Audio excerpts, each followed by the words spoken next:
The banksters' fraud continues now. So I think we should come together and work together, and I think we can. Well, the Fed is completely out of control. It's not under any legal controls that Congress can really enforce. And right now, ultimately, they are more powerful than any emperor has ever been. It's not about Democrat, Republican. People who say it is, that's not true. This is about right or wrong, up or down. Today, I think it was a historic day because we agreed on 4 major areas. Foreign policy, get the soldiers back, stop being imperialistic.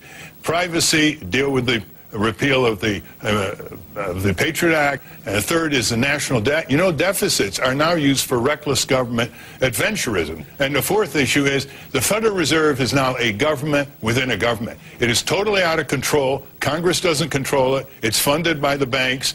And we either have constitutional government or we don't. Because of this, well, here's the question. Is there anything left for the American people to decide? We're looking at a corporate media who is extremely threatened by what's going on.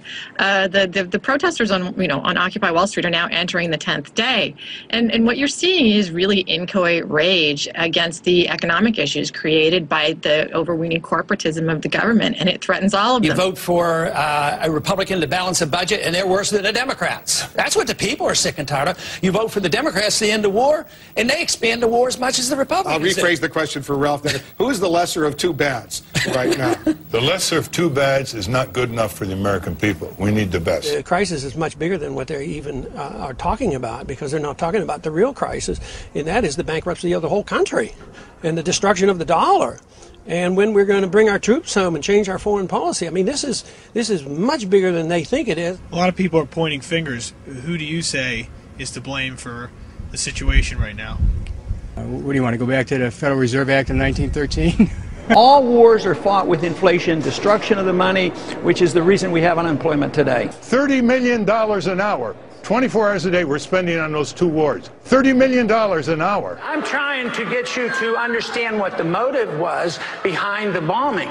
At the same time, we had been bombing and killing hundreds of thousands of Iraqis for 10 years. Would you be annoyed? If you're not annoyed, then there's some problem. Republican Congressmember Ron Paul of Texas speaking last night at the Republican presidential debate. Noam Chomsky, your response. I think what he said is completely uncontroversial. We have broken from reality, a psychotic nation, ignorance with a pretense of knowledge replacing wisdom, an epidemic of cronyism, a central bank that deliberately destroys the value of the currency in secrecy, without restraint, without nary a whimper.